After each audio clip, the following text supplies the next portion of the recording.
അസ്സലാമു അലൈക്കും വറഹ്മത്തുള്ളാഹി. ബിസ്മില്ലാഹിർ റഹ്മാനിർ റഹീം. അൽഹംദുലില്ലാഹി റബ്ബിൽ ആലമീൻ. വസല്ലല്ലാഹു അലാ നബിയ്യിനാ മുഹമ്മദിൻ വഅലാ ആലിഹി വസഹ്ബിഹി അജ്മഈൻ. അഊദു ബില്ലാഹി മിനശ് ശൈത്വാനിർ റജീം. ബിസ്മില്ലാഹിർ റഹ്മാനിർ റഹീം. യുരീദൂന ലിയുത്ഫിഉ നൂറല്ലാഹി ബിഅഫ്വാഇഹിം വല്ലാഹു മുതിമ്മു നൂരിഹി വലൗ കരിഹൽ കാഫിറൂൻ. ബഹുമാന്യരെ, കരിപ്പൂരിൽ സമാപിച്ച KNM 10ാം സംസ്ഥാന സമ്മേളനത്തോടനുബന്ധിച്ച് അതിൽ നടന്നിട്ടുള്ള പ്രഭാഷണങ്ങളെ വിലയിരുത്തിക്കൊണ്ട് വിമർശിച്ചുകൊണ്ട് മുഹ്സിൻ ഐദീദ് ഇറക്കിയിട്ടുള്ള 3ാമത്തെ പ്രോഗ്രാം കാണാനിടയായി.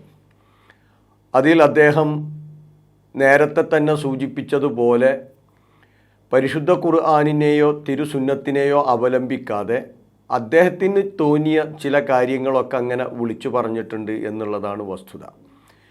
അപ്പോൾ അതിൻ്റെ മുമ്പ് അദ്ദേഹം സമ്മേളനവുമായി ബന്ധപ്പെട്ട് ഇറക്കിയിട്ടുള്ള 2 പ്രോഗ്രാമുകൾക്ക് നമ്മൾ കൃത്യമായി വിശദീകരണം നൽകിയിരുന്നു. നമ്മൾ ആദ്യമേ പറഞ്ഞതാണ്, വിലയിരുത്താനും വിമർശിക്കാനുമൊക്കെ എല്ലാവർക്കും അവകാശമുണ്ട്, പക്ഷേ അത് പരിശുദ്ധ ഖുർആനിൻ്റെയും തിരുചര്യയുടെയും അടിസ്ഥാനത്തിൽ സത്യസന്ധമായിരിക്കണമെന്ന്. ആ ഒരു സത്യസന്ധത മുഹ്സിൻ ഐദീദ് ഒരിക്കലും പാലിച്ചിട്ടില്ല. സൂറത്തു ഇസ്രായിലെ 47-48 വചനങ്ങളെക്കുറിച്ച് നമ്മൾ സൂചിപ്പിച്ചിരുന്നു. ആ കാര്യത്തിൽ 48ാമത്തെ വചനത്തിൻ്റെ വിശദീകരണത്തിൽ എല്ലാ മുഫസ്സിറുകളും രേഖപ്പെടുത്തിയത് പ്രവാചകന് മാരണം ബാധിച്ചു എന്ന് പറയുന്നവർ, പ്രവാചകൻ ഭ്രാന്തനാണ് എന്ന് പറയുന്നവർ, പ്രവാചകൻ ജ്യോത്സ്യനാണ് എന്ന് പറയുന്നവർ, പ്രവാചകൻ കവിയാണ് എന്ന് പറയുന്നവർ, പ്രവാചകൻ മാരണക്കാരനാണ് എന്ന് പറയുന്നവർ, ഈ 5 ആരോപണം ഉന്നയിക്കുന്നവരും അതിൻ്റെ പരിധിയിൽ പെടുമെന്നാണ്. അതിനെക്കുറിച്ച് മുഹ്സിൻ മുണ്ടിയിട്ടില്ല. പകരം സൂറത്ത് ഫുർഖാനിലെ 8ാമത്തെ ആയത്തെടുത്തിട്ട് അവിടെ ചില തിരിമറികൾ നടത്തുകയാണ്. ആ തിരിമറി എന്താണ് എന്ന് കൃത്യമായി ഞാൻ എൻ്റെ കഴിഞ്ഞ വിശദീകരണത്തിൽ സൂചിപ്പിച്ചിരുന്നു. അതിനെക്കുറിച്ചും അയാളൊന്നും മുണ്ടിയിട്ടില്ല. സൂറത്തു നിസായിലെ 51-52 ആയത്തുകളുടെ വിശദീകരണം അമാനി മൗലവി നൽകിയത് വായിച്ചിരുന്നു. അതിനെക്കുറിച്ച് മുഹ്സിൻ ഐദീദ് തൊട്ടു നോക്കിയിട്ടില്ല. അതുപോലെ തന്നെ ജിന്നുകളെ ആരാധിക്കുകയും പൂജിക്കുകയും ചെയ്താൽ അവർ ഉത്തരം നൽകും, അവർ സാഹിറിനെ സഹായിക്കും എന്ന വാദം വിശുദ്ധ ഖുർആനിന് വിരുദ്ധമാണ്, തൗഹീദിനെതിരാണ് എന്ന് ആയത്തുകൾ ഉദ്ധരിച്ച് നമ്മൾ പറഞ്ഞിരുന്നു. അതിനെക്കുറിച്ചും അയാളൊന്നും മുണ്ടിയിട്ടില്ല. അതുപോലെ തന്നെ റുക അത്തമായിം അത്തിവല, ഇത് 3ഉം ഷിർക്കാണ്.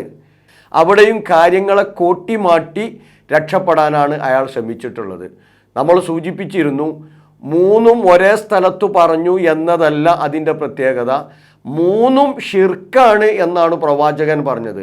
അതിനെക്കുറിച്ചാണ് സൂചിപ്പിക്കേണ്ടത്. അതുപോലെ തന്നെ അൽബാനി ബുഖാരിയിൽ നിന്ന് ലഈഫാക്കിയിട്ടുള്ള ഹദീസുകളെക്കുറിച്ച് പറഞ്ഞിരുന്നു. അതിനെക്കുറിച്ചൊന്നും പറഞ്ഞിട്ടില്ല. അബ്ദുൽ ഹക്ക് സുല്ലമി ആമയൂർ ഇന്നും ബുഖാരിയിൽ നിലവിലുള്ള ഒരു ഹദീസിനെ വിലയിരുത്തിക്കൊണ്ട് ആയിഷ റളിയല്ലാഹു അൻഹ പറഞ്ഞ കാര്യം നേരത്തെ സൂചിപ്പിച്ചിരുന്നു. ഇതൊന്നും ഉണ്ടാതെ മൂപ്പർക്ക് തോന്നിയത് അങ്ങനെ പറഞ്ഞ് സമയം കളയുക എന്നുള്ളതാണ് അയാളുടെ നയം. ഏതായാലും ഈ പ്രാവശ്യം 3ാമതായി അദ്ദേഹം ഇറക്കിയിട്ടുള്ള പ്രോഗ്രാമിൽ സൂചിപ്പിച്ചിട്ടുള്ളത് മനുഷ്യന് ഭ്രാന്ത് ഉണ്ടാക്കാൻ ശൈത്താന് കഴിയുമെന്നതാണ്. ഞാൻ വിശുദ്ധ ഖുർആനിൻ്റെ വചനങ്ങൾ എടുത്തുദ്ധരിച്ച് ഷെയ്ത്താന്, ജിന്നുകൾ മനുഷ്യന് ഭ്രാന്തുണ്ടാക്കുകയില്ല, അത് അന്ധവിശ്വാസമാണ് എന്ന് സമ്മേളനത്തിൽ കൃത്യമായി സൂചിപ്പിച്ചിരുന്നു. പക്ഷെ അതിന് മറുപടി എന്ന നിലയിൽ മുഹ്സിൻ പറഞ്ഞിട്ടുള്ളത് ജിന്നുകൾക്ക് ഭ്രാന്തുണ്ടാക്കാൻ കഴിയും എന്നാണ്. ഷെയ്ത്താൻ ഭ്രാന്തുണ്ടാക്കും. എന്താ തെളിവ്?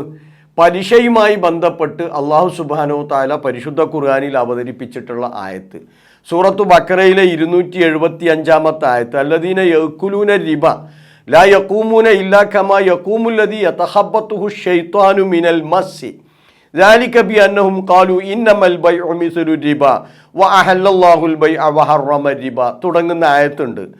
പലിശ ഭുജിക്കുന്നവർ നാളെ പരലോകത്തിൽ അവർ അവരുടെ ഖബറിടങ്ങളിൽ നിന്ന് എഴുന്നേറ്റ് വരുമ്പോൾ പിശാചുബാധ ഏറ്റവനെ പോലെയല്ലാതെ അവർക്ക് എഴുന്നേറ്റ് വരാൻ സാധിക്കുകയില്ല. അപ്പോൾ ഈ പിശാചുബാധ യതഖബ്ബത്തുഹു ശൈത്വാനു മിനൽ മസ്സി എന്ന് പറയുന്ന ഈ ഭാഗം എടുത്തിട്ടാണ് അദ്ദേഹം ഷെയ്ത്താൻ മനുഷ്യന് ഭ്രാന്തുണ്ടാക്കും, രോഗമുണ്ടാക്കും എന്നൊക്കെ സൂചിപ്പിച്ചിട്ടുള്ളത്. ഷെയ്ഖ് സ്വാലിഹ് ഇബ്നു ഫൗസാൻ എഴുതിയിട്ടുള്ള അഖീദത്തു തൗഹീദ് എന്ന് പറയുന്ന ഗ്രന്ഥം, ആ ഗ്രന്ഥത്തിൽ ജിന്നുകൾ മനുഷ്യർക്ക് രോഗമുണ്ടാക്കും എന്ന് വിശ്വസിക്കുകയാണെങ്കിൽ അയാൾ ഷിർക്കിൽ അകപ്പെടുമെന്നാണ് സൂചിപ്പിച്ചിട്ടുള്ളത്. ഷിർക്ക് രണ്ടു വിധമാണ്. ഒന്ന് വലിയ ഷിർക്ക്, അത് ഒരാളെ ഇസ്ലാമിക വൃത്തത്തിൽ നിന്ന് പുറത്താക്കുകയും അതിൽ നിന്ന് പക്ഷാതപിക്കാതെ മരണപ്പെട്ടാൽ അവൻ നരകത്തിൽ ശാശ്വതമാക്കപ്പെടുകയും ചെയ്യും.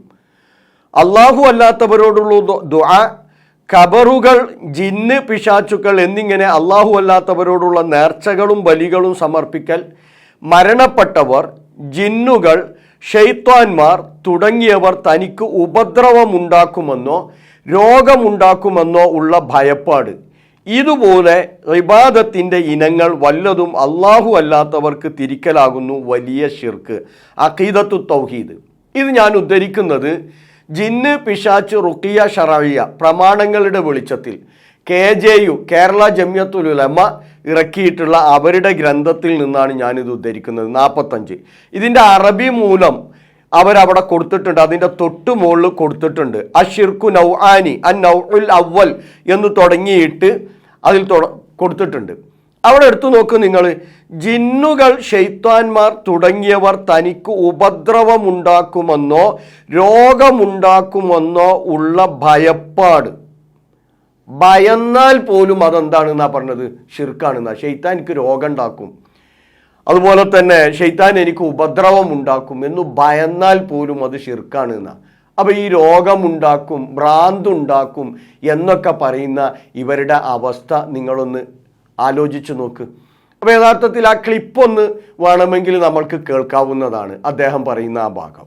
അല്ലാഹു സുബ്ഹാനഹു വ തആല പലിശ ഭക്ഷിക്കുന്ന ആളുകളെ കുറിച്ച് വിശുദ്ധ ഖുർആനിൽ പറഞ്ഞു, الذين يأكلون الربا لا يقومون إلا كما يقوم الذي يتخبطه الشيطان من المس. പലിശ ഭക്ഷിക്കുന്ന ആളുകൾ അവർ പരലോകത്ത് എഴുന്നേറ്റ് വരുമ്പോൾ അവർ എങ്ങനെയാണ് എഴുന്നേൽക്കുക? പിശാച് മറിച്ചിടുന്ന ആളുകളെ പോലെയാണ് എഴുന്നേൽക്കുക. വിശുദ്ധ ഖുർആൻ അല്ലാഹു സുബ്ഹാനഹു വ തആല പറയുകയാണ്. ഈ ആയത്ത് വിശദീകരിച്ച മുഫസ്സിറുകളിൽ പലരും പറഞ്ഞതായി കാണാം, പിശാച് മനുഷ്യനെ ബാധിക്കുകയും അവനെ മറിച്ചിടുകയും അവന് ഉപദ്രവമുണ്ടാക്കുകയും ചെയ്യും എന്നതിന് തെളിവാണ് ഈ ആയത്ത്. ഇനി എടുത്തു നോക്കും മുഫസ്സിറുകൾ എന്താണ് അതിന് സൂചിപ്പിച്ചിട്ടുള്ളത്. ഒക്കെ നിങ്ങൾ കഫാല്, ഷാഫി മദ്ഹബിൽപ്പെട്ട കഫാല് പറഞ്ഞതായി ആലൂസി രേഖപ്പെടുത്തുകയാണ്. എന്താ പറഞ്ഞിട്ടുള്ളത്? അയ്യക്കൂന ശറഉ വൽ ജുനൂനു മിനശ് ശൈത്വാനി ബാത്തിലുൻ എന്ന. വല്ല ഈ അപസ്മാര രോഗം അതല്ലെങ്കിൽ ഭ്രാന്ത് ഇതൊക്കെ ഷെയ്ത്താനിൽ നിന്ന് ഉണ്ടാവുക എന്ന് പറഞ്ഞാൽ ബാത്തിലാണ്, അത് അസത്യമാണ്. ലി അന്നഹു ലാ യഖ്ദിറു അലാ ദാലിക, കാരണം ഷെയ്ത്താന് അതിന് സാധിക്കുകയില്ല. റൂഹുൽ മആനിയിൽ കാണാൻ സാധിക്കും ഈ ഭാഗം. അതേ രീതിയിൽ എടുത്തു നോക്കൂ നിങ്ങൾ. ഫഖ്റുർ റാസി അദ്ദേഹത്തിൻ്റെ ഗ്രന്ഥത്തിൽ രേഖപ്പെടുത്തുന്നത് ഖാലൽ ജബായി അന്നാസു യഖൂലൂന അൽ മസ്റൂഉ ഇന്നമാ ഹദസത് ബിഹി തിൽകൽ ഹാല ലിഅന്ന ശൈത്വാന യമുസ്സുഹു വയസ്റഉഹു. ജനങ്ങൾ പറയാറുണ്ട്, എന്താണ് ആളുകൾ പറയാറുള്ളത്? ഈ അപസ്മാര രോഗം അത് ഷെയ്ത്താൻ്റെ ബാധ മൂലം ഉണ്ടാവുന്നതാണ് എന്ന് ജനങ്ങൾ പറയാറുണ്ട്. വഹാദാ ബാത്തിലുൻ, ഇത് ബാത്തിലാണ്, കെട്ടുകഥയാണ്. അങ്ങനെ ഷെയ്ത്താൻ ബാധിച്ചുകൊണ്ട് ഭ്രാന്തോ അതല്ലെങ്കിൽ അപസ്മാര രോഗമോ ഉണ്ടാവുകയില്ല. കാരണം ലി അന്ന ഷെയ്ത്താന ലഈഫുൻ, ഷെയ്ത്താൻ വളരെ ദുർബലനാണ്. ലാ യഖ്ദിറു അലാ സറഇന്നാസി, ജനങ്ങൾക്ക് അപസ്മാരം ഉണ്ടാക്കുന്നതിനോ അല്ലെങ്കിൽ അവരുമായി ഏറ്റുമുട്ടുന്നതിനോ വ ഖത്ലിഹിം, അവരെ കൊല്ലുന്നതിനൊന്നും ഷെയ്ത്താന് സാധിക്കുകയില്ല. വളരെ കൃത്യമായിട്ട് ഫഖ്റുർ റാസി അദ്ദേഹത്തിൻ്റെ ഗ്രന്ഥത്തിൽ വിശദീകരിക്കുന്നുണ്ട്. ഇനി അതുപോലെ തന്നെ ആലോചിച്ച് നോക്ക്, പല മുഫസ്സിറുകളും ഈ കാര്യം സൂചിപ്പിച്ചതായിട്ട് കാണാൻ സാധിക്കും. അവരുടെ ഗ്രന്ഥങ്ങളിൽ, തഫ്സീറുകളിൽ ഇതേ കാര്യം സൂചിപ്പിച്ചതായിട്ട് കാണാൻ സാധിക്കും. അബ്ദുള്ള അന്നൂരി തഖീബൻ അല ആയത്തി റിബ, ആയത്തു റിബയുടെ ഭാഗമായിട്ട് അബ്ദുള്ള അന്നൂരി എടുത്തു പറയുകയാണ്, വലൈസ ഫിൽ ആയത്തി ദലീലുൻ അല അന്ന സ്വറ അവിൽ ജുനൂന യഅതി മിനശ് ശൈത്താൻ. ഈ അപസ്മാര രോഗം അല്ലെങ്കിൽ ഭ്രാന്ത് ഇത് ഷെയ്ത്താനിൽ നിന്നാണ് ഉണ്ടാവുന്നത് എന്നതിന് യാതൊരു തെളിവും ഈ ആയത്തിലില്ല എന്ന് ഇമാം റാസി വീണ്ടും സൂചിപ്പിക്കുകയാണ്. എന്താ സൂചിപ്പിച്ചിട്ടുള്ളത്? വഹാദാ ഫി അന്നഹു ലൈസ ലിശൈത്വാനി ഖുദ്റത്തുൻ അല സ്വറഇ വൽ ഈദാ. എന്താണ്? ഈ ഷൈത്താന് യാതൊരു തലത്തിലുള്ള കഴിവുമില്ല അപസ്മാര രോഗം ഉണ്ടാക്കുവാനോ അല്ലെങ്കിൽ മറ്റുള്ള ശാരീരികമായ ഉപദ്രവങ്ങൾ ഉണ്ടാക്കാനോ യാതൊരു കഴിവുമില്ല എന്നത് ഇമാം റാസി സൂചിപ്പിക്കുന്നു. അതുപോലെ തന്നെ വീണ്ടും സൂചിപ്പിക്കുന്നത് വലൈസ ലിശൈത്വാനി ഖുദ്റത്തുൻ അലാ സവാലി അഹദിൻ മിൻ മക്കാനിൻ ഇലാ മക്കാനിൻ ഇന്നമാ ഖുദ്റത്തുഹു അലാ ഇദ്ഖാലിഹി ഫിൽ സലലി ഫയകൂനു ദാലിക സബബൻ ഇലാ സവാലിഹി മിൻ മക്കാനിൻ ഇലാ മക്കാനിൻ ബിദംബിഹി.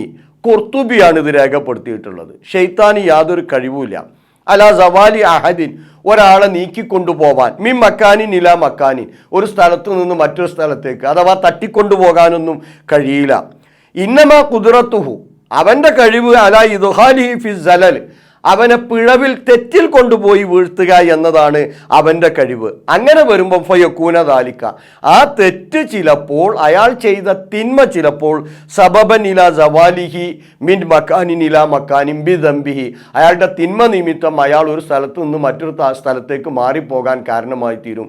അതല്ലാതെ ഷെയ്ത്താൻ ആ തലത്തിൽ എന്ത് ചെയ്യുകയില്ല എന്ന് മുഫസ്സിറുകൾ രേഖപ്പെടുത്തിയതായിട്ട് കാണാം. എന്നാൽ പലിശയെക്കുറിച്ച് പലിശ ഹറാമാണ് എന്ന് പഠിപ്പിക്കാൻ വേണ്ടി പടച്ചവൻ ഇറക്കിയിട്ടുള്ള ആയത്തിനെ ഇവരിന്ന് പ്രയോഗിക്കുന്നത് എന്തിനാണ്? ഷെയ്ത്താൻ രോഗമുണ്ടാക്കും, അതാണ് തഹബുത്ത് ഷെയ്ത്താൻ എന്ന് അവിടെ സൂചിപ്പിച്ചിട്ടുള്ളത് എന്നാണ് പലപ്പോഴും ഇവരൊക്കെ പറയാറുള്ളത്. ഇത് കൃത്യമായ അന്ധവിശ്വാസമാണ്. ഇനി ആലോചിച്ച് നോക്ക് നിങ്ങൾ, ഈ ഷെയ്ത്താൻ ബാധയെക്കുറിച്ച് പറഞ്ഞപ്പോൾ ലമ്മത്തും മിന ഷെയ്ത്താൻ എന്ന് ഹദീസിലൊരു പ്രയോഗം കാണാൻ സാധിക്കും.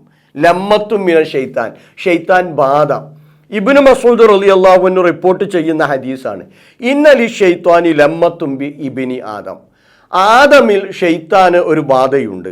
വലിൽ മലക്കി ലമ്മത്തുൻ, മലക്കിനുമുണ്ട് ഒരു ലമ്മത്ത് ബാധ. ലമ്മത്ത് എന്നതിനാണ് ഞാൻ ബാധ എന്നർത്ഥം പറഞ്ഞത്. ഫഅമ്മ ലമ്മത്തു ഷെയ്ത്താൻ, എന്നാൽ ഷെയ്ത്താൻ്റെ ബാധ, ഈ ഷെയ്ത്താൻ്റെ ബാധ എന്താണ്? ഫഈആദും ബിശ്ശരി, അവൻ തിന്മയാണ് വാഗ്ദത്തം നൽകുക. വതക്ദീബും ബിൽ ഹഖ്, സത്യത്തെ അവൻ കളവാക്കുകയും ചെയ്യും. ഇതാണ് ഷെയ്ത്താൻ ബാധ. അതല്ലാതെ രോഗമുണ്ടാക്കലല്ല, മറിച്ചിടലല്ല, തട്ടിക്കൊണ്ടുപോകലല്ല, മറ്റൊന്നുമല്ല. മറിച്ച് അവൻ ഷർറിലേക്കാണ് മനുഷ്യനെ ക്ഷണിക്കുക. ഈ ആദും ബിശ്ശരി. അതുപോലെ തന്നെ തക്ദീബുൻ ബിൽ ഹഖ്, ഹക്കിനെ കളവാക്കിക്കൊണ്ടിരിക്കും. മുഹ്സിനൊക്കെ ചെയ്യുന്നത് അതാണ്. യഥാർത്ഥത്തിൽ ലമ്മത്തും മിന ഷെയ്ത്താൻ അവിടെയാണ് ബാധിച്ചിട്ടുള്ളത്. എന്നാൽ അമ്മ ലമ്മത്തുൽ മലക്ക്, മലക്കിൻ്റെ ലമ്മത്ത് എന്താണ്? ബാധ എന്താണ്? ഫഈആദും ബിൽ ഖൈർ, നന്മയാണ് അത് വാഗ്ദാനം നൽകുക, നന്മയിലേക്ക് പ്രേരിപ്പിക്കും. വതസ്ദീഖും ബിൽ ഹഖ്, ഹഖിനെ, സത്യത്തെ സത്യപ്പെടുത്തുകയും ചെയ്യും. പരിശുദ്ധ ഖുർആനിനെയും തിരുചര്യയെയും സത്യപ്പെടുത്തും. ഫമൻ വുജിദ ദാലിക ഫൽയഅലം അന്നഹു മിനല്ലാഹ്. അപ്പം നന്മയിലേക്ക് പ്രേരിപ്പിക്കുന്ന സത്യത്തോടുള്ള പ്രതിബദ്ധത നിങ്ങളുടെ മനസ്സിൽ തോന്നിയാൽ നിങ്ങൾ അറിയണം, അന്നഹു മിനല്ലാഹ്, അത് അള്ളാഹുവിൽ നിന്നുള്ളതാണ്. അഥവാ അള്ളാഹു മലക്കിലൂടെ നിങ്ങളുടെ മനസ്സിലേക്ക് ഇട്ട് തന്നതാണ്. അതുകൊണ്ട് ഫൽയഹ്മദില്ലാ, അള്ളാഹിനെ സ്തുതിക്കണം. മലക്കിനല്ല കേട്ടോ സ്തുതിക്കേണ്ടത്, അള്ളാഹുവിനെ സ്തുതിക്കണം. കാരണം അള്ളാഹുവാണത് ചെയ്തത്. വമൻ വുജിദ അൽ ഉഖ്റ, മറ്റുള്ളതൊരാളുടെ ജീവിതത്തിൽ കാണപ്പെട്ടാൽ, അഥവാ ഷെറിലേക്കുള്ള പ്രേരണയും സത്യത്തെ കളവാക്കാനുള്ള ഒരു ത്വരയുമൊക്കെ കാണപ്പെട്ടാൽ എന്തു വേണം? മനസ്സിലാക്കേണ്ടത് എന്താ? ഫല്യതഅവ്വദ് മിനശ് ശൈത്വാൻ, അവൻ ഷെയ്ത്താനിൽ നിന്ന് രക്ഷ തേടിക്കൊള്ളട്ടെ. കാരണം അത് ഷെയ്ത്താൻ്റെ പ്രേരണയാണ്. ഇതാണ് ഷെയ്ത്താൻ ബാധ. അതല്ലാതെ മറ്റൊരു ഷെയ്ത്താൻ ബാധ പരിശുദ്ധ ഖുർആനോ തിരുചര്യയോ പഠിപ്പിച്ചിട്ടില്ല. ഈ ഹദീസ് പറഞ്ഞിട്ട് പ്രവാചകൻ സല്ലല്ലാഹു അലൈഹി വസല്ലം ഈ ആയത്ത് ഓതി എന്നാണ് ഇബ്നു മസ്ഊദ് റളിയല്ലാഹു അൻഹു പറഞ്ഞത്. എന്താണ്? അശ്ശൈത്വാനു യഅദുകുമുൽ ഫഖ്റ വയഅമുറുകും ബിൽ ഫഹ്ശാ വല്ലാഹു യഅദുകും മഗ്ഫിറതൻ മിൻഹു വഫളല എന്ന് പറയുന്ന വചനം. ഷൈത്താൻ നിങ്ങൾക്ക് വാഗ്ദാനം നൽകുന്നത് ദാരിദ്ര്യത്തെയാണ്, അവൻ ഫഹ്ശാ, തിന്മയാണ് അവൻ നിങ്ങളോട് കൽപ്പിക്കുക. എന്നാൽ അള്ളാഹു പാപമോചനത്തെയും അവനിൽ നിന്നുള്ള ഔദാര്യത്തെയും നിങ്ങൾക്ക് എന്ത് ചെയ്യുന്നു? വാഗ്ദാനം നൽകുന്നു. അപ്പോൾ ആലോചിച്ച് നോക്ക്, ഷെയ്ത്താൻ്റെ ലമ്മത്തെന്താ? തിന്മയിലേക്ക് പ്രേരിപ്പിക്കുക. ഇതുതന്നെയാണ് പരിശുദ്ധ ഖുർആനും എന്ത് ചെയ്തിട്ടുള്ളത്, സൂചിപ്പിച്ചിട്ടുള്ളത്. ഇനി അടുത്ത് നോക്ക് നിങ്ങൾ, ഇടക്കിടക്ക് ഇയാൾ ചോദിക്കുന്നുണ്ട്, ആ ത്വാലിമൂൻ അള്ളാഹ് ബി ദീനിക്കും, നിങ്ങൾ അള്ളാഹ്ക്ക് അള്ളാഹിൻ്റെ മതം പഠിപ്പിച്ചു കൊടുക്കുകയാണോ? ശരിക്കും മുഹ്സിനാണ് അത് ചെയ്യുന്നത്. അള്ളാഹ് പരിശുദ്ധ ഖുർആനിൽ പറഞ്ഞ പ്രവാചക ചര്യയിലൂടെ പഠിപ്പിച്ചു തന്ന ഇസ്ലാമിൻ്റെ നയം എന്താണ്, ഇസ്ലാമിൻ്റെ വിശ്വാസം എന്താണ്, ഇസ്ലാമിൻ്റെ ആദർശം എന്താണ്, ഇസ്ലാമിൻ്റെ സംസ്കാരം എന്താണ് എന്നൊന്നും മനസ്സിലാക്കാതെ വായയിൽ തോന്നിയതൊക്കെ മുൻഗാമികൾ ആരോ പറഞ്ഞിട്ടുണ്ട്, കിതാബിലുണ്ട് എന്ന് പറഞ്ഞ് വിളിച്ചു പറയാം. കിതാബുകളിലുള്ളത് അള്ളാഹിൻ്റെ കിതാബിനോട് യോജിക്കുന്നതാണെങ്കിലേ പറയാൻ പാടുള്ളൂ. മുൻഗാമികൾ കിതാബിൽ എഴുതി വെച്ചത് മുഴുവൻ ഇസ്ലാമാണ് എന്ന് തെറ്റിദ്ധരിക്കേണ്ടതില്ല. മുൻഗാമികൾ എഴുതി വെച്ച കിതാബുകളിലുള്ളത് അള്ളാഹുവിൻ്റെ കിതാബ്, പ്രവാചക ചര്യ, ആ രണ്ടെണ്ണമാണ് അള്ളാഹ് നമുക്ക് പ്രവാചകനിലൂടെ ഇവിടെ ഇട്ടേച്ചു പോയത്. തറക്തു ഫീക്കും അംറൈൻ, രണ്ടു കാര്യം ഇതാ നിങ്ങൾക്കിവിടെ ഞാൻ വിട്ടേച്ചു പോകുന്നു. ഏതാണത്? അള്ളാഹിൻ്റെ കിതാബാണ്, അള്ളാഹിൻ്റെ പ്രവാചകന്റെ സുന്നത്താണത്. അത് രണ്ടും മുറുകെ പിടിക്കുന്ന പക്ഷം, അഥവാ അതിനെ അവലംബിച്ചുകൊണ്ട് നിങ്ങളുടെ വിശ്വാസവും നിങ്ങളുടെ ആദർശവും നിങ്ങൾ രൂപപ്പെടുത്തുന്നിടത്തോളം കാലം നിങ്ങൾ പഴച്ചു പോകൂല, ഇല്ലെങ്കിലോ പഴച്ചു പോകും. അതാണ് മുഹ്സിൻ അജീദിനും ടീമിനൊക്കെ സംഭവിച്ചിട്ടുള്ളത്. നോക്ക്, ഇനി സൂറത്തു ഇബ്രാഹിമിലെ 22-ാമത്തെ വചനം പരിശോധിച്ചു നോക്കൂ നിങ്ങൾ. അവിടെ ശൈത്താൻ പരലോകത്ത് വെച്ച് പറയുന്ന കാര്യം ഖുർആൻ എടുത്തുദ്ധരിക്കുന്നുണ്ട്. മുൻഗാമികളെ ഗ്രന്ഥമല്ല, പരിശുദ്ധ ഖുർആൻ എടുത്തുദ്ധരിക്കുന്നുണ്ട്. അള്ളാഹുവിൻ്റെ കലാമിനേക്കാൾ വലിയ ഒരു ഗ്രന്ഥം ഏതാണ് മുഹ്സിനെ? നിങ്ങൾ കോട്ടക്കണക്കിന് കിതാബ് കൊണ്ടുവന്നു, ഈ ലോകത്തിൽ രചിക്കപ്പെട്ട മുഴുവൻ ഗ്രന്ഥങ്ങളും കൊണ്ടുവന്നു. അതും അള്ളാഹിൻ്റെ കിതാബും വെച്ച് കഴിഞ്ഞാൽ ഞങ്ങൾ അള്ളാഹിൻ്റെ കിതാബിനെയാണ് തിരഞ്ഞെടുക്കുക. അത് തിരിച്ചറിയണം ആദ്യം. പ്രവാചക ചര്യയാണ് ഞങ്ങൾ തിരഞ്ഞെടുക്കുക.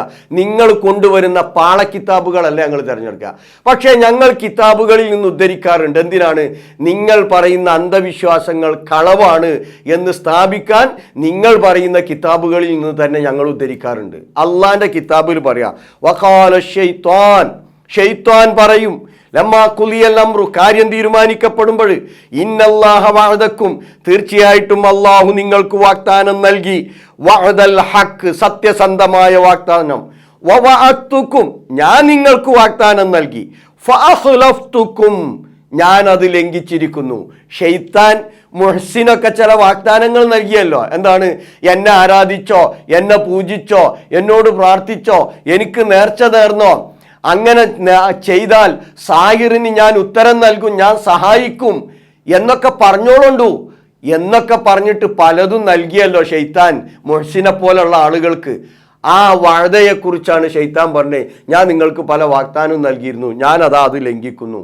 മാ കാന ലി അലൈക്കും മിൻ സുൽത്താൻ, ഒരധികാരവും നിങ്ങളുടെ മേലെ എനിക്കുണ്ടായിരുന്നില്ല. ശരിക്ക് പഠിച്ചോ, ഖുർആനാണ്, മുൻഗാമികളുടെ ഗ്രന്ഥമല്ല. മിൻ സുൽത്താൻ, ഒരധികാരവും എനിക്കുണ്ടായിരുന്നില്ല. ഇല്ല അൻ ദഅഉതുക്കും, നിങ്ങളുടെ ഞാൻ ക്ഷണിച്ചു. ഫസ്തജബ്തുല്ലി, അപ്പോൾ നിങ്ങൾ എനിക്ക് ഉത്തരം നൽകി. അതുകൊണ്ട് ഫലാ തലൂമുനി, നിങ്ങൾ എന്നെ ആക്ഷേപിക്കേണ്ടതില്ല. വലൂമു അൻഫുസക്കും, നിങ്ങൾ നിങ്ങളെ തന്നെ ആക്ഷേപിക്കുക. മാ അന ബിമുസ്രിഖിക്കും, ഞാൻ നിങ്ങളെ രക്ഷപ്പെടുത്തുകയില്ല. വമാ അൻതും ബിമുസ്രിഖിയ, നിങ്ങൾ എന്നെയും രക്ഷപ്പെടുത്തുകയില്ല. ഇന്നി കഫർതു, ഞാനിതാ നിഷേധിക്കുന്നു. ബിമാ അശ്റക്തുമൂനി, നിങ്ങൾ എന്നെ പങ്കു ചേർത്തതിനെ മിൻ ഖബൽ, ഇതിന്റെ മുമ്പ്.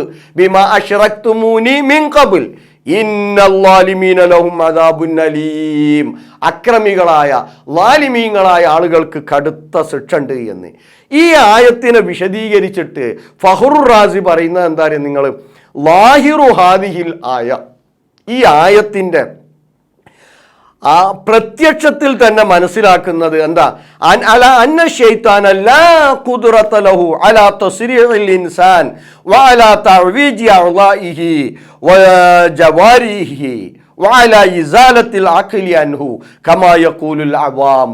ഈ സാധാരണക്കാർ പറയുന്നത് പോലെ മനുഷ്യന്റെ ബുദ്ധിയെ നശിപ്പിച്ചു കളയാനോ അവൻ്റെ അവയവങ്ങളെ ഒടിച്ചു കളയാനോ അവന് മുറിവേൽപ്പിക്കുവാനോ അതല്ലെങ്കിൽ മറ്റുള്ള തരത്തിൽ ശാരീരികമായ ഉപദ്രവങ്ങൾ എന്തെങ്കിലും ചെയ്യാൻ ശൈത്താന് കഴിവില്ല എന്ന് ഈ ആയത്തിൻ്റെ ലാഹിരിൽ നിന്ന് തന്നെ മനസ്സിലാക്കാവുന്നതാണ് എന്ന്. ഇത് മനസ്സിലാക്കാത്തതിന് മുഹ്സിനെ വേറുള്ളവരുടെ ബുദ്ധിയെയോ അല്ലെങ്കിൽ വേറുള്ളവരുടെ വിശ്വാസത്തെയോ കുറ്റം പറഞ്ഞിട്ട് കാര്യമില്ല. അവനവൻ്റെ വിശ്വാസമാണ് വികലമാക്കപ്പെട്ടത് എന്ന് നിങ്ങൾ തിരിച്ചറിയണം. അഥവാ മുഹ്സിൻ ഐദീദും ടീമും ഏതൊരു അന്ധവിശ്വാസത്തെയാണോ പ്രതിനിധീകരിക്കുന്നത് അത് പൂർണ്ണമായി പരിശുദ്ധ ഖുർആനിനും തിരുചര്യക്കും എതിരാണ് എന്ന് തിരിച്ചറിയുക.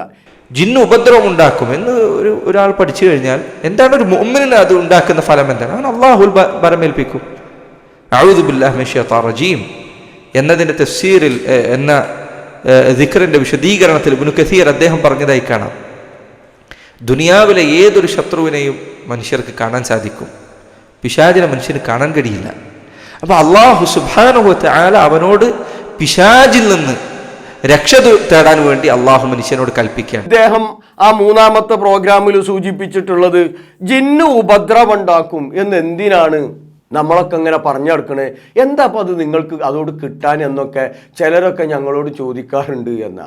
അപ്പം ജിന്ന് ഉപദ്രവം ഉണ്ടാക്കും എന്ന് പറഞ്ഞാലല്ലേ റബ്ബിൽ തവക്കുലാക്കാൻ പറ്റുള്ളൂ എന്ന്. പക്ഷെ ആ ജിന്നിൻ്റെ ഉപദ്രവം എന്താണ് അത് ജനങ്ങൾക്ക് പഠിപ്പിച്ചു കൊടുക്കണ്ടേ? ജിന്നുകളുടെ ഉപദ്രവം, ജിന്നുകൾ അവരെ തട്ടിക്കൊണ്ടുപോകൂല, ജിന്നുകൾ അവർക്ക് രോഗം ഉണ്ടാക്കൂല, ജിന്നുകൾ അവർക്ക് ഭ്രാന്താക്കൂല, ശാരീരികമായിട്ടുള്ള ആ തരത്തിലുള്ള അപകടങ്ങളൊന്നും ശൈത്താൻ വരുത്തി വെക്കുകയില്ല. ശൈത്താൻ എന്താ ചെയ്യുക? ആ സൂറത്തു അഹ്റാഫിലെ 17-ാമത്തെ ആയത്തൊന്ന് വായിച്ചു നോക്കിയാൽ, ഖുർആൻ എടുക്കണം കേട്ടോ, കിതാബ് എടുത്താൽ പോരാ, ഖുർആൻ എടുക്കണം. 17-ാമത്തെ ആയത്തിൽ എന്താ പറഞ്ഞിട്ടുള്ളത്? മിൻ ബൈനി ഐദീഹിം വമിൻ ഖൽഫിഹിം വഅൻ ഐമാനിഹിം വഅൻ ശമാഇലിഹിം വലാ തജിദു അക്സറഹും ശാകിരീൻ. അവരിൽ ഭൂരിപക്ഷത്തെയും നന്ദി കാണിക്കുന്നവരായി നിനക്ക് കണ്ടെത്താൻ സാധിക്കുകയില്ല. അഥവാ പടച്ചവന്റെ കൽപ്പനക്ക് വിധേയമായി പടച്ചവനോട് നന്ദി കാണിച്ചു ജീവിക്കുന്നതിൽ നിന്ന് മനുഷ്യനെ ദുർബോധനത്തിലൂടെ അകറ്റിക്കളയുക മാത്രമാണ് ശൈത്താൻ ചെയ്യുന്നത്. അതല്ലാതെ വേറൊരു ഉപദ്രവവും ശൈത്താൻ ഉണ്ടാക്കൂല. ബാക്കിയുള്ളതൊക്കെ നിങ്ങൾ പറഞ്ഞുണ്ടാക്കിയതാ. പരിശുദ്ധ ഖുർആനോ തിരുചര്യയോ എന്ത് ചെയ്തിട്ടില്ല, പറഞ്ഞു തന്നിട്ടില്ല. നിങ്ങളെപ്പോലത്തെ ആളുകൾ ചില കിതാബിലൊക്കെ എഴുതി വെച്ചു എന്നല്ലാതെ അള്ളാഹുവിൻ്റെ കിതാബിലോ പ്രവാചകന്റെ സുന്നത്തിലോ ശാരീരികമായി രോഗമുണ്ടാക്കുകയോ ഭ്രാന്തുണ്ടാക്കുകയോ മറിച്ചിടുകയോ തട്ടിക്കൊണ്ടുപോവുകയോ രൂപം മാറി വരികയോ ചെയ്യുമെന്ന് ഖുർആൻ എവിടെയും പറഞ്ഞിട്ടില്ല, സുന്നത്തിൽ എവിടെയില്ല. ഖുർആനിലുള്ളത് എന്താ? അള്ളാഹുവിന് നന്ദി കാണിച്ച് ജീവിക്കുന്നതിൽ നിന്ന് നിന്റെ അടിമകളെ ഞാൻ എന്ത് ചെയ്യും എന്നാ പറഞ്ഞത്? നിന്റെ അടിമകൾ അതിൽ നിന്ന് അകറ്റി നിർത്തും. അതാണ് സൂറത്തു അഹ്റാഫിലെ 17-ാമത്തെ വചനം. നേരത്തെ പറഞ്ഞ സൂറത്തു ഇബ്രാഹിമിലെ 22-ാമത്തെ വചനം. ഇതൊക്കെ നിരവധി ആയത്തുകളിലൂടെ എന്ത് ചെയ്യുന്നത്? പഠിപ്പിക്കുന്നത്. ഇനി എടുത്തു നോക്ക് നിങ്ങൾ. ഇനി മറ്റൊരു വാദം എന്താ ഇയാൾ സൂചിപ്പിച്ചിട്ടുള്ളത്? എന്നോട് ഇങ്ങോട്ട് ചോദ്യം, എങ്ങനെയാണ് പിശാച്ചിന്റെ വസ്വാസ് എന്ന്? അതൊന്ന് കേട്ടു നോക്കി. ഞാൻ അലി മദനി മൊറയൂരിനോടൊന്ന് ചോദിക്കാൻ ഉദ്ദേശിക്കുകയാണ്, പിശാച് വസ്വാസ് ഉണ്ടാക്കുന്ന രൂപം എങ്ങനെയാണ്? ഇങ്ങനെയാണ് ശൈത്താൻ മനുഷ്യന്റെ ശരീരത്തിൽ പ്രവേശിക്കാതെ പുറത്തു നിന്നുകൊണ്ട് നമ്മുടെ ഹൃദയത്തെ എങ്ങനെ സ്വാധീനിക്കുന്നു? മുഹ്സിൻ എന്നോട് ചോദിക്കുകയാണ്, എങ്ങനെയാണ് അലി മദനി പിശാച്ചിന്റെ വസ്വാസ്? പിശാച്ച് ശരീരത്തിൽ കയറി കൂടില്ലെങ്കിൽ അതിൻ്റെ ഭൗതിക ഘടന, പൊട്ടൻ ചോദ്യം. ഭൗതിക ഘടന എങ്ങനെയാണ്? മുഹ്സിനെ, പിശാച്ച് ഭൗതികമല്ല എന്നതാണ് ഇസ്ലാം പഠിപ്പിക്കുന്നത്. അത് 100% ഗൈബിയാണ്. ഗൈബിയാണത്, ഭൗതികമല്ല, അഭൗതികമാണ്, ഗൈബിയാണ്. ആ പിശാച്ചിനെ കുറിച്ച് നമ്മൾക്ക് വല്ലതും അറിയണമെങ്കിൽ അള്ളാഹുവിൽ നിന്നുള്ള വഹ്യ് വേണം, പരിശുദ്ധ ഖുർആൻ പറഞ്ഞു തരണം, അല്ലെങ്കിൽ പ്രവാചകൻ പറഞ്ഞു തരണം അതിൻ്റെ ഘടന അറിയാൻ. എന്തെങ്കിലും മണ്ടത്തരം ചോദിക്കുകയാണോ? എന്നിട്ട് ബുദ്ധി എന്ന് ഇടയ്ക്ക് ഇങ്ങനെ പറയും ചെയ്യും. എന്ത് ബുദ്ധിയാണുള്ളത്? അതുപോലെ തന്നെ അതിൻ്റെ കാര്യകാരണ ബന്ധം, ശൈത്താന്റെ ദുർബോധനത്തിൻ്റെ കാര്യകാരണ ബന്ധം വിശദീകരിക്കാൻ നമ്മൾക്ക് കഴിയില്ല.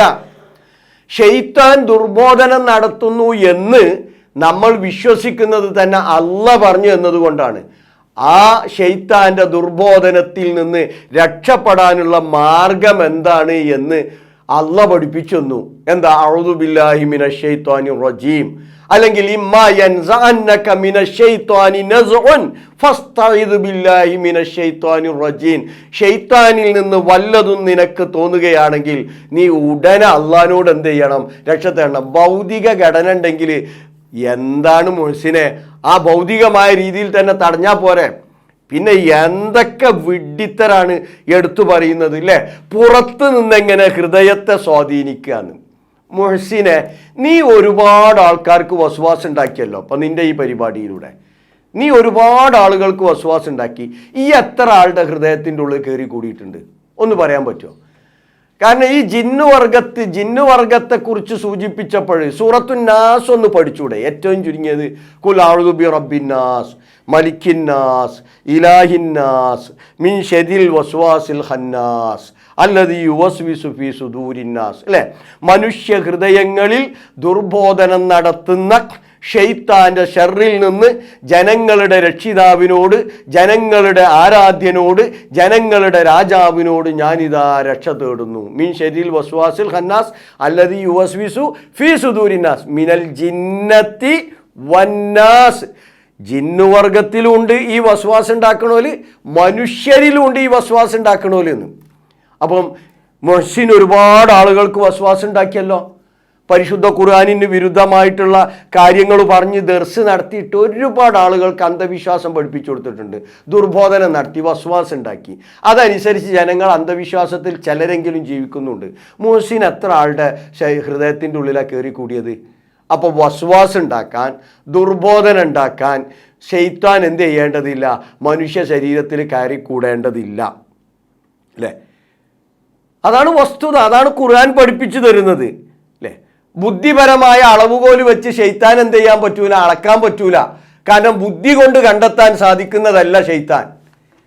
അതാദ്യം തിരിച്ചറിയണ്ടേ. എന്താ അതിൻ്റെ ബുദ്ധിപരമായിട്ടുള്ള ആൾ? ബാക്ടീരിയ ഉള്ളിൽ കയറുന്നില്ലേ? വൈറസ് കയറുന്നില്ലേ? പ്രാണില്ലേ? പുഴുല്ലേ? എന്തൊരു വിഡ്ഢിത്താണ് വിളിച്ചു പറഞ്ഞത് മുഹ്സിനെ. ഇതൊക്കെ ഭൗതികമാണ്. ബാക്ടീരിയയാണെങ്കിലും പ്രാണിയാണെങ്കിലും പുഴുവാണെങ്കിലും വൈറസ് ആണെങ്കിലും അവയൊക്കെ നമ്മൾക്ക് നിരീക്ഷണ പരീക്ഷണങ്ങളിലൂടെ ലാബിലൊക്കെ ഇട്ടിട്ട് കണ്ടെത്താൻ സാധിക്കും. ഏതാണ് ആ വൈറസ്, ഏതാണ് ആ ബാക്ടീരിയ, ഏതാണ് ആ പ്രാണിയെന്ന്. എന്നാ ശൈത്താൻ ജിന്നുവർഗത്തെ ആ രീതിയിൽ നമ്മളുടെ ബുദ്ധിയോ ചിന്തയോ ഉപയോഗപ്പെടുത്തി ഏതെങ്കിലും ലാബിൽ പരീക്ഷിച്ച് കണ്ടെത്താൻ പറ്റുന്ന വിധത്തിൽ ഗൈബി അല്ലാത്ത ഒന്നല്ല ശൈത്താൻ. മറിച്ച് അത് എന്താ? അത് ഗൈബിയാണ്. 100% നമ്മളെ സംബന്ധിച്ചിടത്തോളം അത് ഗൈബിയാണ് എന്നാണ്. ഇയാളുടെ വിഡ്ഢിത്തത്തിന്റെ അങ്ങേയറ്റം. അതിനൊരു ഉദാഹരണം ഒന്ന് കേട്ടു നോക്കൂ നിങ്ങൾ. മനുഷ്യർ ഗർഭിണിയായി കഴിഞ്ഞാൽ, സ്ത്രീകൾ ഗർഭിണിയായി കഴിഞ്ഞാൽ ഒരു കുട്ടി അതിനുള്ളിൽ ജീവിക്കുന്നുണ്ട്. ഒരു മനുഷ്യന്റെ ഉള്ളിൽ.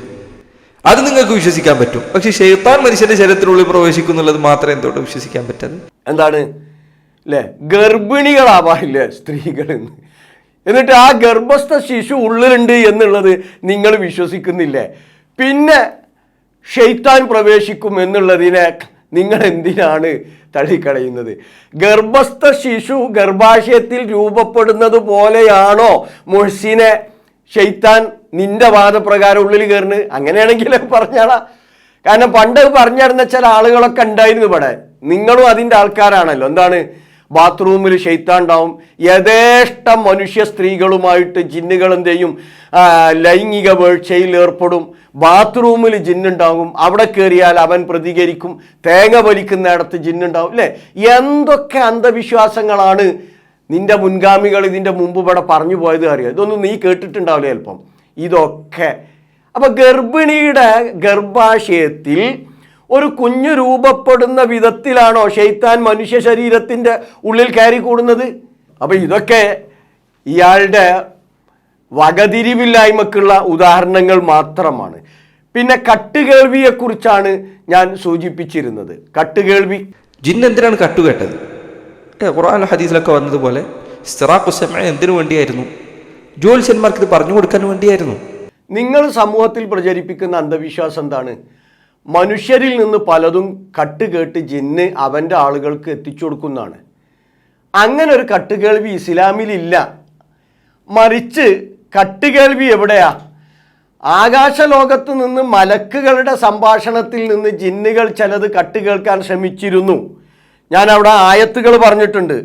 സൂറത്ത് ഹിജ്റിലെ 17-18, സൂറത്ത് സ്വാദിലെ 6 മുതൽ 10, അതുപോലെ സൂറത്ത് ജിന്നിലെ 5-6 വചനങ്ങൾ. ഈ വചനങ്ങളുടെ അടിസ്ഥാനത്തിൽ ഇങ്ങനെ കട്ടുകേൾക്കാൻ ശ്രമിച്ചിരുന്നു അവർ. അങ്ങനെ വല്ലതുമൊക്കെ കട്ട് കേട്ടാൽ അതിൽ 100 കളവുകൾ ചേർത്തിയിട്ട് അവർ അവരുടെ ആളുകൾക്ക്, ജ്യോത്സ്യന്മാർക്ക് അതിനെ ദുർബോധനം നടത്തിയിരുന്നു. ഇതാണ് നേരത്തെ ഉണ്ടായിരുന്നത്, പ്രവാചകത്വത്തിൻ്റെ മുമ്പുണ്ടായിരുന്നത്.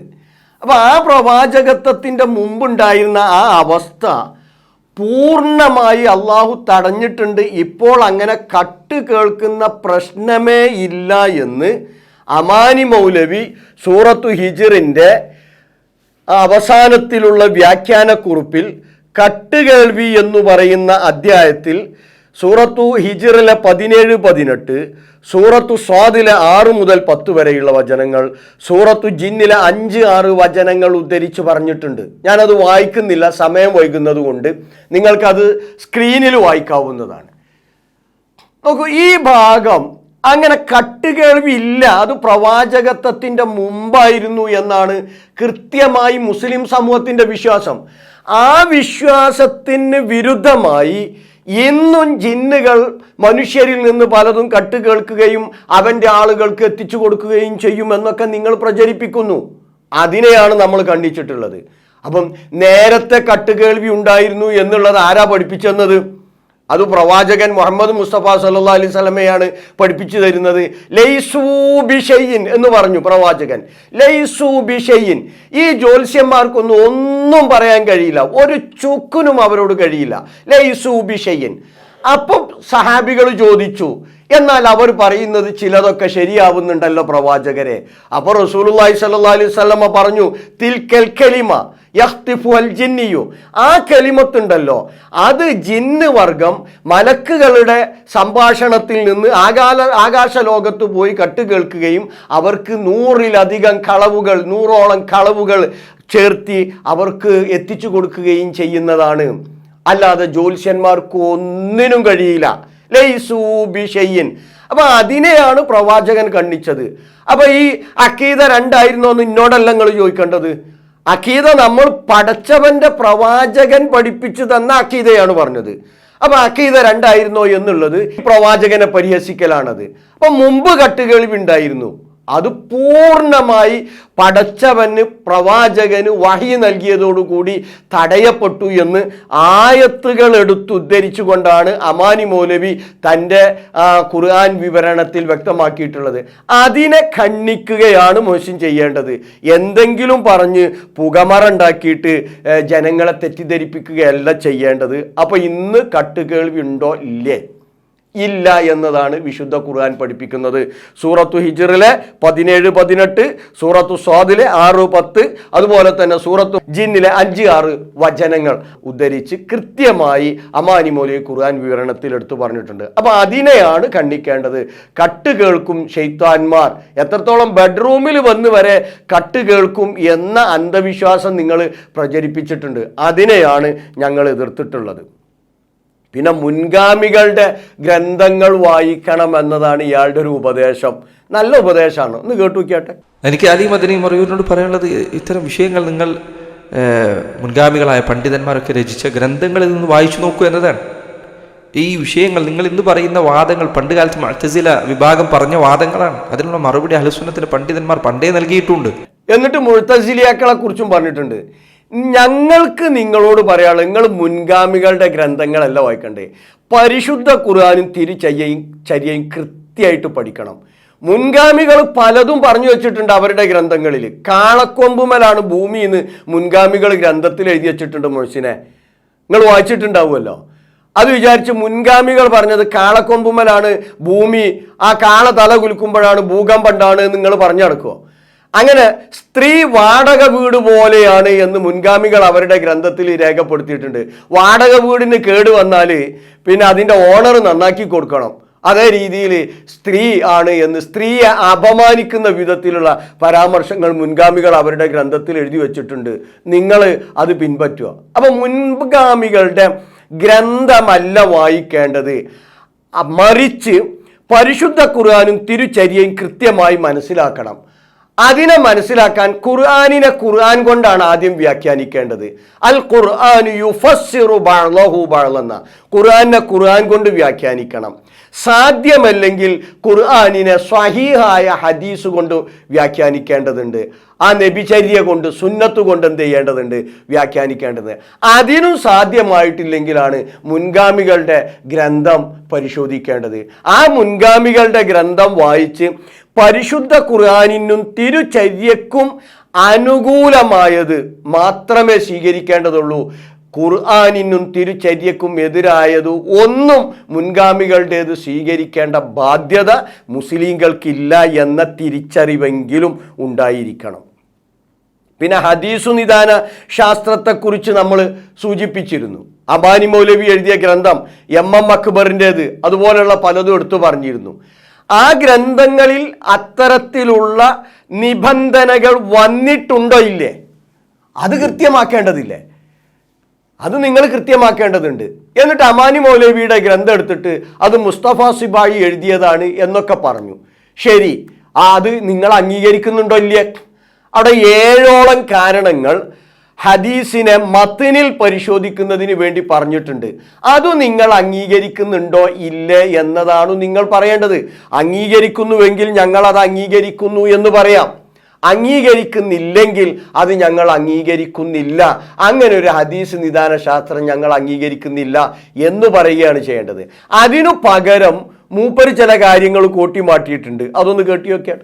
കെട്ടിച്ചമച്ച ഹദീസിന്റെ അടയാളമാണ് അത് ബുദ്ധിക്ക് വിരുദ്ധമായിരിക്കും എന്ന് കേട്ടാൽ നേരെ തിരിച്ചു പറയരുത്.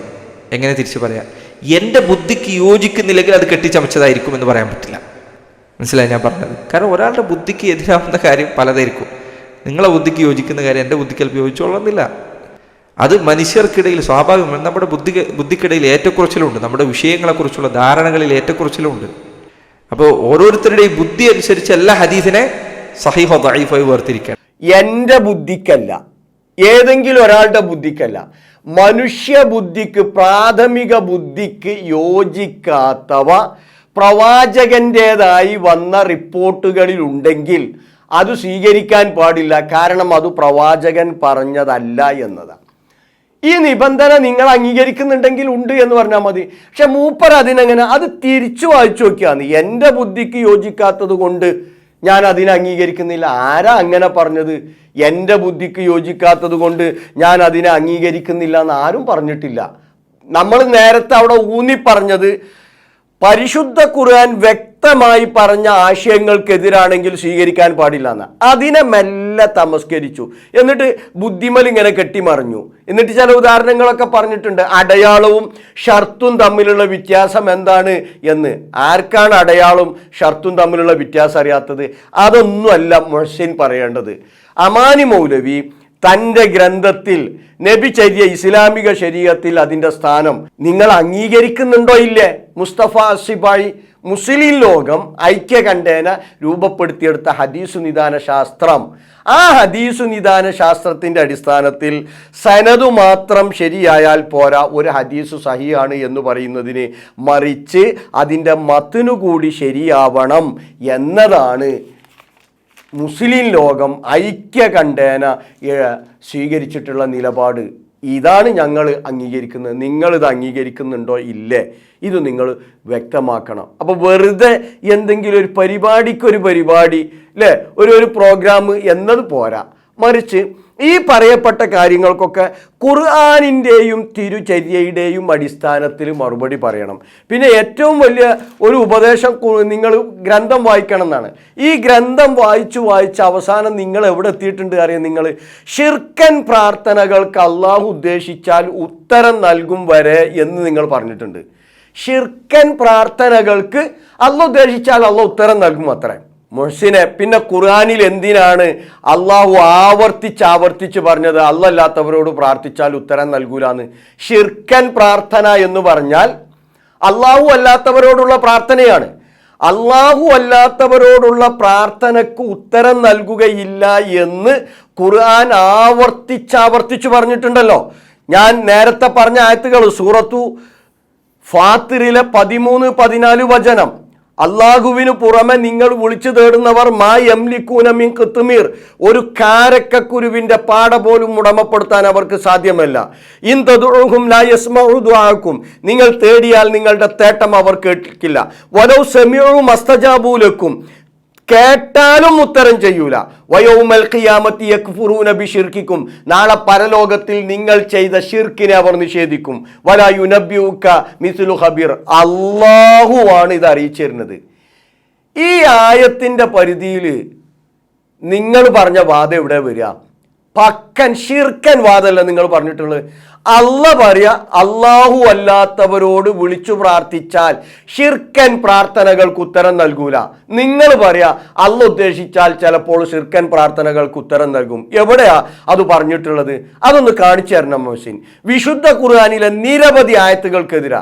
സൂറത്തുർ റഅദിലെ 14-ാമത്തെ വചനത്തിൽ എന്താ പറഞ്ഞത്?